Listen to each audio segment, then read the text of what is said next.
লবণ দিয়ে মাছ একদম টাইট করে রাখা আছে। মোহনাতে সব থেকে সুন্দরতম যদি জায়গা হয় তাহলে এই জায়গাটা। আমরা একদম শেষ সীমানায় যাবো। যেমন ছিল যেমন লুক ছিল। আমার এই ছোট্ট ক্যামেরাটা না দেখে সবাই কিন্তু তাকায় এরকম, যে আসলে এটা কি এত ছোট একটা জিনিসের সঙ্গে আমি কথা বলছি, না আছে ডিসপ্লে, না আছে ক্যামেরা, না কি বোঝা মুশকিল। ভাই এখানে টাইটানিক পোজ দিচ্ছে দেখো সব। মোহনা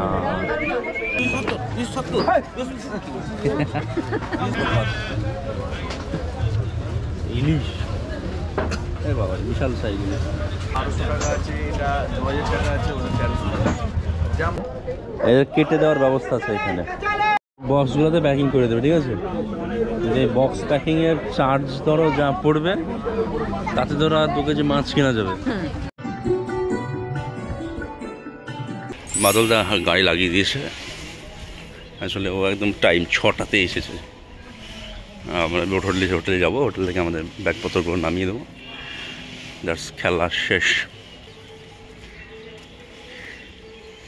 গুড মর্নিং বন্ধুরা, চলো আমাদের শেষ। গাড়ির নিচে গাড়ি দাঁড়িয়ে আছে।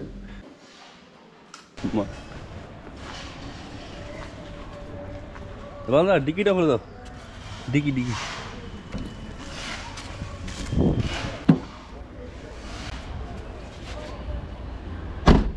চল বসো।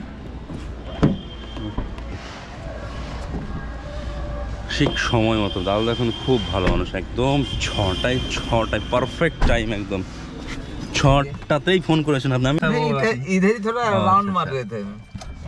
ঠিক আছে, তো আমরা এখান থেকে স্টার্ট করি রাইড আমাদের।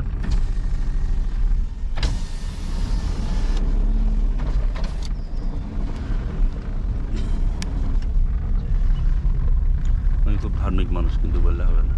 তো এখান থেকে বেশি না, 6 কিলোমিটার মতো, 6 6.5 এরকম। কাছাকাছি।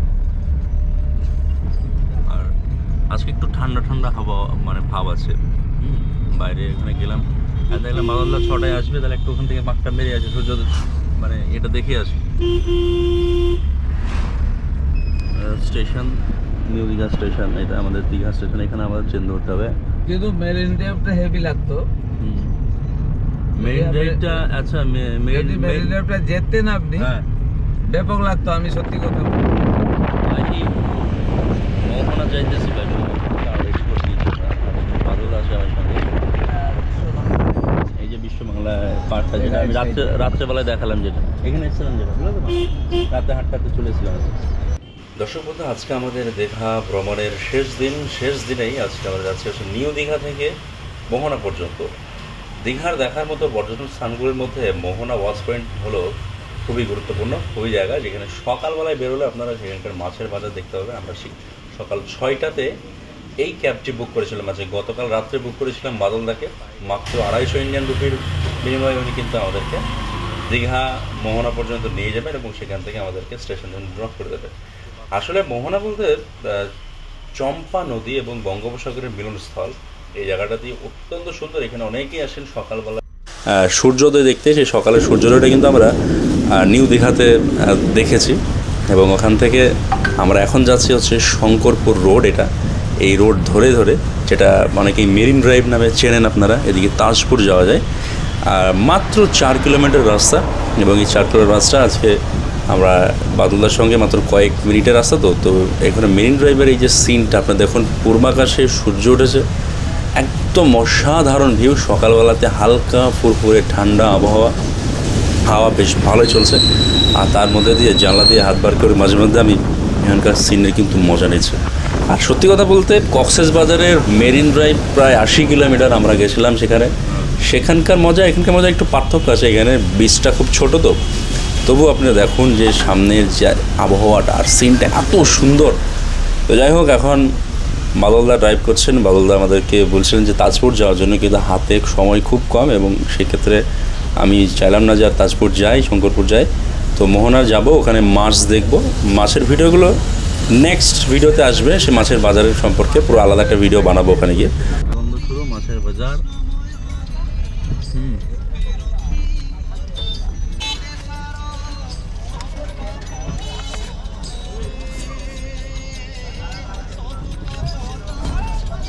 কি সার্ভিস চার্জ, উন্নয়নের সাহায্যে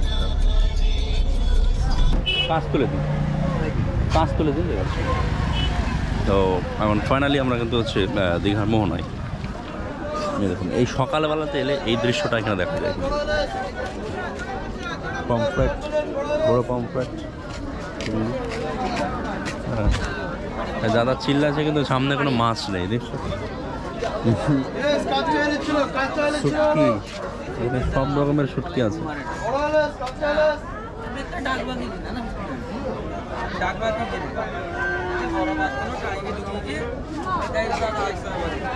এইগুলো হচ্ছে টোটাল মাছেরই বাজার, শুটকিরই বাজার। তো আর শুটকির বাজার আমি দেখাচ্ছি না, চলো এবার একটু মোহনার ভেতর দিকে সমুদ্র সৈকতের দিকে যাই। বক্সগুলোতে প্যাকিং করে দেবে, ঠিক আছে?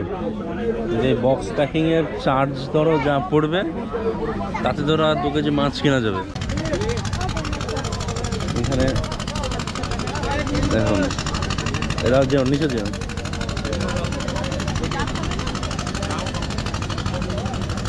ওই যে দূরে ওখানে যাব, ওখানে চলো। সব থেকে সুন্দরতম যদি জায়গা হয় তাহলে হচ্ছে এই জায়গাটা।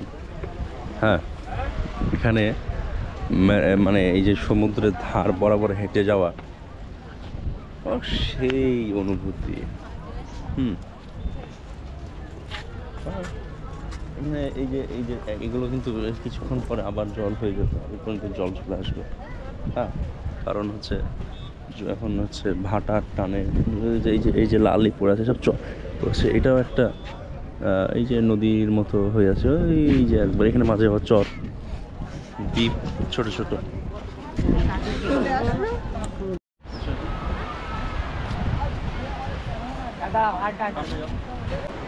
যেমন ছিল যেমন লুক ছিল।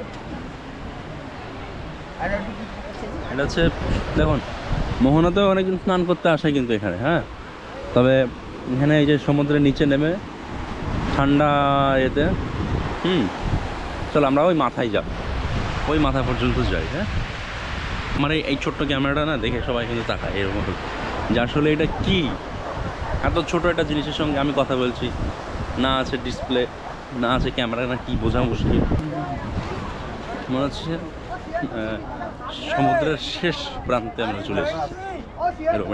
এইটা সবসময় ডুবেই থাকে কিন্তু এই জায়গাটা, যেহেতু এই যে জল, তার মানে হচ্ছে এটা ডুবেই ছিল, রাত্রে হোক ভোরে হোক যখনই হোক ডুবেছিল। যখন জোয়ার আসছিল তখন এটা কিন্তু এরকমভাবে মানে এই উপরে জল উঠে পড়েছিল। এখানে টাইটানিক পোজ দিচ্ছে দেখো সব।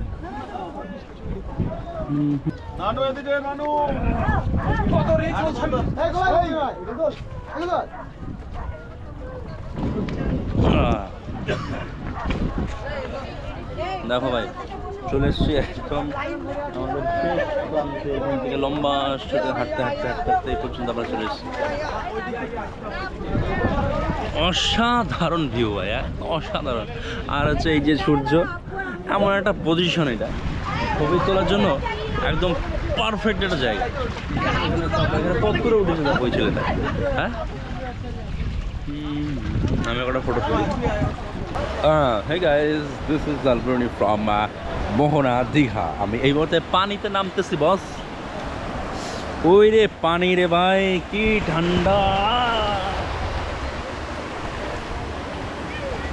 আমি এর আগেও এখানে কিন্তু এরকম হাঁটু জলে নেমেছিলাম, তো তুলি পাটা নাহলে ভিজে যাবে।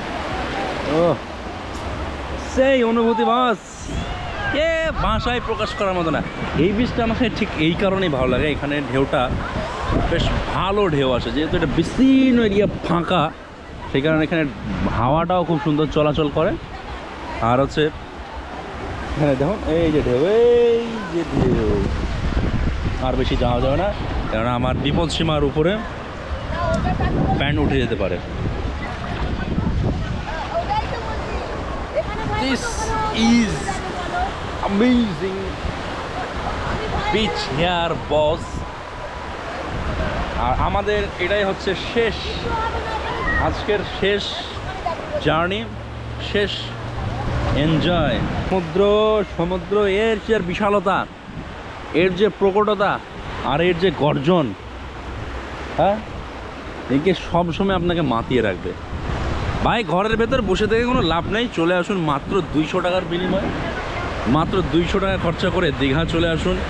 600 টাকার রুম নেন, খাওয়া খরচা 200 টাকা খরচা, আপনার 1000 টাকায় 2 দিন আরামসে হয়ে যাবে।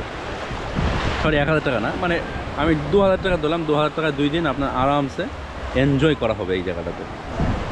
সাইট সিন বাদে, সাইট সিনে আপনার বেশি খরচা হবে না, 10 টাকা 20 টাকা সব ভাড়া। তো আর ভালোই, আমাদেরও ঠিক এমনই খরচা হয়েছে। পুরো ডিটেল ভিডিও আমাদের চ্যানেলে দেওয়া আছে, আপনারা দেখতে পারেন সেগুলো। আমার শুধু মাঝে মধ্যে মনে হয় যে এই ঢেউ কি কখনো শেষ হবে না? এ কি কোনো দিন ক্লান্ত হবে না? শুধু একটাই মনে হয় যে এই যে ঢেউ আসছে, ঢেউ এসেই চলেছে ভাই, দেখো। আর মানুষ কই, মানুষ এইখানে যতটা মানুষ আছে তাই, তাছাড়া ফাঁকা। এইভাবেই শুনলাম যে এইভাবেই চলবে এখন। এটাকে অফ সিজন বলছে এরা, কিন্তু আমাকে তো মনে হচ্ছে অফ সিজন না। মানুষজন আসছে, হোটেলে আছে, থাকছে। ট্রেনে যখন নামছে মানুষ তখন মনে হচ্ছে যে হ্যাঁ দীঘাতে হোটেল পাবো। আমি তো তখন যখন ট্রেন থেকে নামলাম তখন মনে হচ্ছে যে হোটেল পাবো কি পাবো রে ভাই, এত লোক ট্রেনে, এত ভিড় দীঘা স্টেশনে। এই যে বড় ঢেউটা আসছে, হ্যাঁ এখানে ঢেউ হচ্ছে, বিক্ষিপ্তভাবে ঢেউ হচ্ছে। দেখুন ওদিকটায় একটা, এদিকটায় একটা, এরকমভাবে। আসলে আমার মনে হয় যার কারণ হচ্ছে ওটা, এই দেখুন ঢেউটা এইখান থেকে উঠছে। আর এই ঢেউতে সার্ফিং করার মজাটাই আলাদা হয়।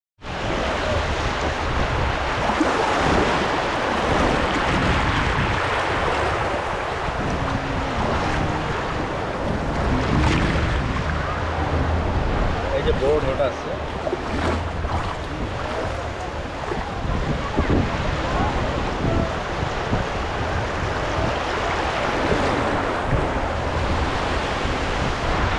This is amazing bro, this is amazing.